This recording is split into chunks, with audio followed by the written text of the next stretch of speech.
বই অনলাইনের আরও একটি নতুন ভিডিওতে আপনাকে স্বাগত। আজ কথা বলবো শারদীয়া বর্তমান 1432 এই পুজো সংখ্যাটি নিয়ে।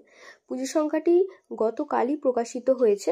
এবারে আমরা দেখে নেব পুজো সংখ্যার এই যে প্রচ্ছদটা আপনি এখানে দেখতে পাচ্ছেন, ভীষণই সুন্দর একটি প্রচ্ছদ হয়েছে। প্রতি বছরে ঠিক এই ধরনেরই দুর্গা ঠাকুরের মূর্তি দিয়ে প্রচ্ছদটি আঁকা হয়। এবারে এর মূল্য আমি দেখে নেব। গত বছরের তুলনায় এবছরের মূল্যটা এক ধাক্কায় অনেকটা বেড়ে গেছে। আর সেটা হচ্ছে আপনার গত বছর 100 টাকা ছিল, এবারে 160 টাকা করেছি। এই 160 টাকা করার কারণটা কি সেটাও আমি বলবো। এই যে একদম প্লাস্টিক র্যাপারে করে মোড়া ছিল, এটা আমি খুললাম, খুলে একদম দেখাচ্ছি।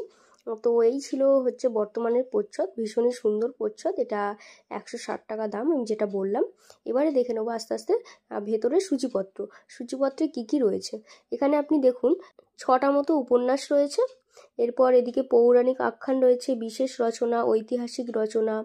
এবার এই দিকে দেখুন গল্প রয়েছে,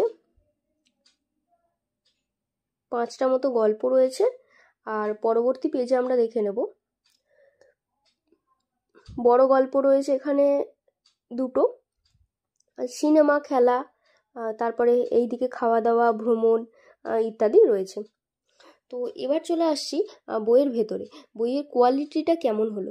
অন্যান্য বারের তুলনায় এবারের কোয়ালিটি ভীষণ ইমপ্রুভ করেছে, আমি যেটা দেখে মনে হচ্ছে, হাতে নিয়ে মনে হচ্ছে। তো পেজ কোয়ালিটি, তারপর পেজ কোয়ালিটি যে আগেরবারে একদম পাতলা করতো তার থেকে অনেকটা বেটার করেছে। আর ফন্ট সাইজ যেটা একদম পড়াই যেত না, একদম খুদে খুদে হরফে লেখা থাকতো, তার থেকে এটা অনেকটা বেটার করেছে। আমি বলবো যে আনন্দ মেলার মতো করেছে। আনন্দমেলা যেরকম ফন্ট সাইজ হয় ঠিক সেই রকম ফন্ট সাইজ করেছে, যেটা ভীষণই সুন্দর। এখানে আপনি চাইলেই দেখতে পারেন। আর এবার আমরা দেখে নেব একের পর এক উপন্যাসগুলো, কি কি উপন্যাস রয়েছে এর মধ্যে। এখানে আমরা দেখতে পাচ্ছি প্রথম উপন্যাস রয়েছে এক মুঠো সাদা কড়ি, নীলা গঙ্গোপাধ্যায়। এটা ছিল প্রথম উপন্যাস। এবার দেখে নেব দ্বিতীয় উপন্যাস, এটা হচ্ছে ন্যাড়া ছাদ, অভিরূপ সরকার। এটা দ্বিতীয় উপন্যাস। এবার দেখে নেব এর পরবর্তী উপন্যাস দৈত্য, জয়ন্ত দে। এটা হচ্ছে 3 নম্বর আপনার উপন্যাস। এবার দেখে নেব পরবর্তী উপন্যাস এই তো মহাজীবনের উল্লাসে, দেবারতী মুখোপাধ্যায়। এটা 4 নম্বর উপন্যাস। এবার 5 নম্বরের উপন্যাস হচ্ছে শালক সংশ্লেষ, এটা হচ্ছে বিমল লামা। এটাও একটা উপন্যাস।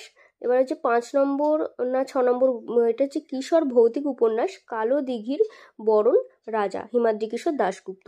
এটা ছিল শেষ উপন্যাস। এবারে আমি যে বিষয়টা নিয়ে প্রথমেই কথা বলছিলাম সেটা হচ্ছে যে বইয়ের ফন্ট সাইজ আর কোয়ালিটি। এখানে আপনি দেখতেই পাচ্ছেন ভীষণই সুন্দর কোয়ালিটিটা করেছে। আর ফন্ট সাইজটা আপনি দেখতেই পাচ্ছেন, বেশ বড় বড় হরফের এবারে ফন্ট সাইজটা করেছে, যেটা আনন্দমেলাতে থাকে। আমি আবারও বলছি, ঠিক সেই রকম।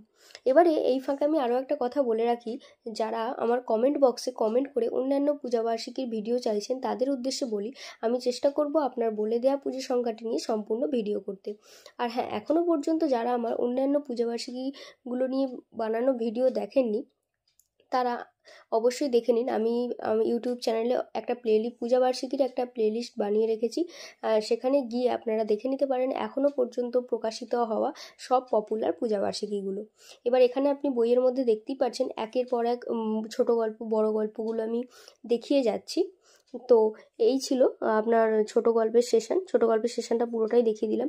এবার বইটা বেশ মোটাসোটা একটা বই, যেমন প্রতি বছরে সাইজ করে ঠিক সেই রকমই, তবে বেশ মোটা আর বাঁধাইটা বেশ খুব সুন্দর করেছে এবারে। তো এই ছিল বর্তমানের সম্পূর্ণ তথ্য।